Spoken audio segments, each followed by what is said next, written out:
What if beneath every conversation you have, every ambition you chase, every work of art you admire, there lies a single force quietly pulling the strings? Not in some crude or obvious way, but woven so deeply into the fabric of your existence that you've stopped noticing it entirely. Sigmund Freud proposed something that made his contemporaries uncomfortable. He suggested that human civilization, in all its complexity, is largely an elaborate expression of one fundamental drive, a life force he called libido, not merely physical attraction between people, but something far more expansive, a creative energy that seeks expression, connection, and continuation, the impulse that makes life want more life. Consider your daily motivations. Why do you work so hard to achieve success? Why does recognition from others matter? Why do you spend hours crafting the perfect message to someone you admire? Freud would suggest these aren't separate drives at all. They're tributaries flowing from the same source, different expressions of the fundamental instinct to attract, to create, to matter, to continue. The artist painting, the entrepreneur building, the parent nurturing, the writer seeking immortality through words, all of them channeling the same primal energy into socially acceptable forms. Think about the last time you felt truly alive. Chances are, that moment involved either creating something, connecting with someone, or pursuing something that promised to expand your influence in the world. These aren't random pleasures. They're the life force speaking through you. Here's where Freud's insight becomes genuinely radical. He didn't just identify this life energy as driving human behavior. He explained how it transforms itself to fit the demands of civilization. He called this process sublimation. Every society tells you that certain direct expressions of desire are unacceptable. So what happens to all that energy? It doesn't disappear. Energy cannot be destroyed, only transformed. And your psyche knows how to perform this alchemy. The intensity you might have once directed toward immediate gratification gets channeled into long-term projects, into career ambitions, into creative pursuits, into intellectual achievements. The same drive that wants to merge with another person becomes the drive to merge with an idea, a community, a purpose larger than yourself. Look at the great works of human civilization, the cathedrals that took generations to build, the symphonies that move us to tears, the scientific theories that reshape our understanding of reality.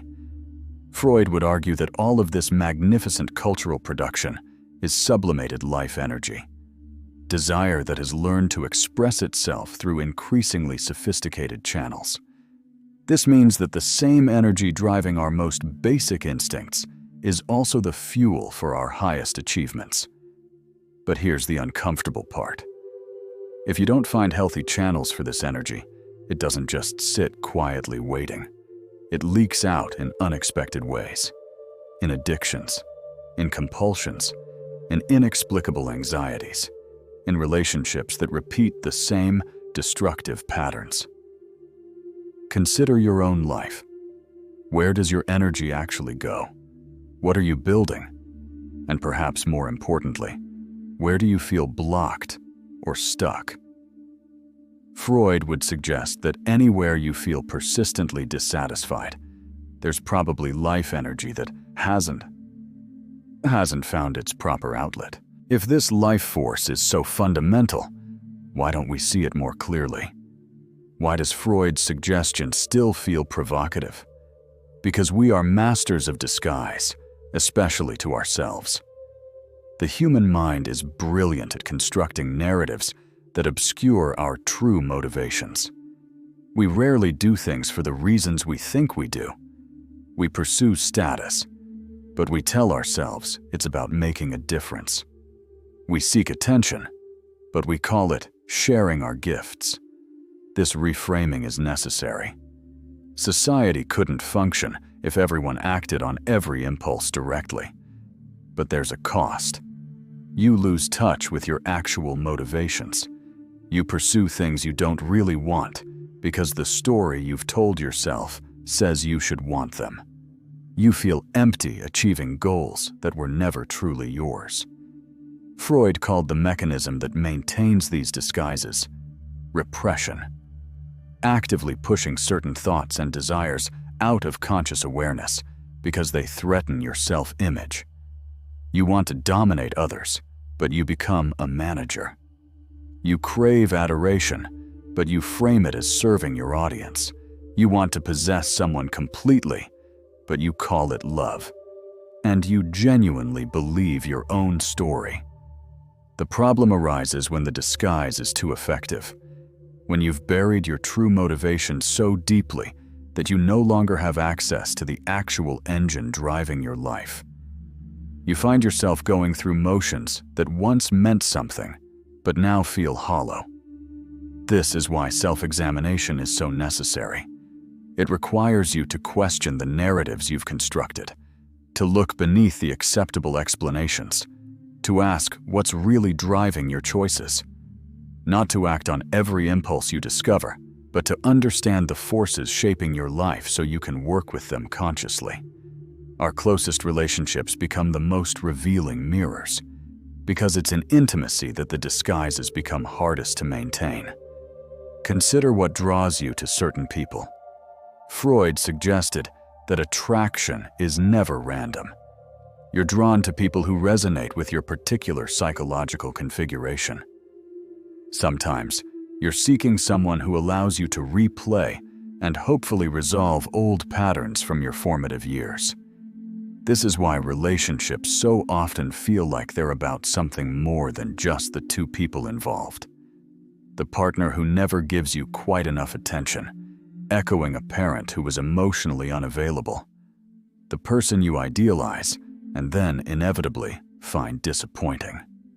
The life force expresses itself in relationships through what Freud called transference. You bring the accumulated energy of all your past connections into each new relationship. This is why people so often repeat the same relationship dynamics with different partners. But relationships also offer the possibility of transformation.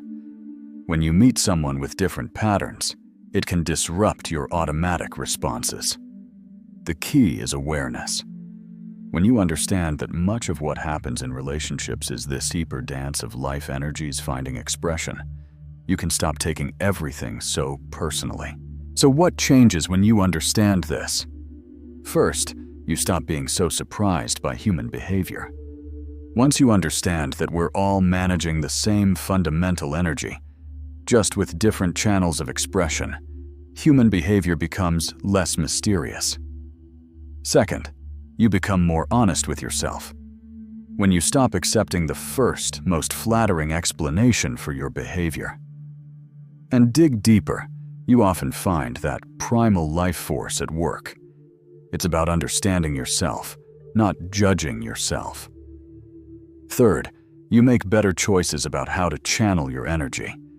If the same force can drive you toward destruction or creation, toward connection or isolation, then choosing your channels consciously becomes one of life's most important tasks.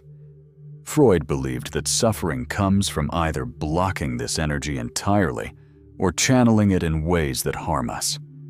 The middle path involves acknowledging the reality of this life force while consciously choosing how it expresses itself. This requires ongoing self-examination. Why does that person irritate you so intensely? What are you really avoiding when you stay busy? These questions might have uncomfortable answers, but they're worth asking. When you understand that beneath all the complexity of your thoughts and behaviors runs this fundamental current of life seeking more life, you stop fighting yourself, and you develop compassion. For yourself, when you recognize that your struggles are part of the human condition. For others, when you see that their behaviors are their attempts to manage the same energy, it really is all about this life force, not in a reductive way that dismisses everything else, but as the common root from which the diverse tree of human experience grows. Your life is this energy expressing itself. The question isn't whether you're driven by it. You are. The question is whether you'll become conscious of how it moves through you, whether you'll choose your channels wisely, whether you'll direct this force toward creation rather than destruction, toward meaning rather than mere existence. That's the insight Freud offers us, a powerful lens for seeing more clearly. And in seeing more clearly, the possibility of living more fully.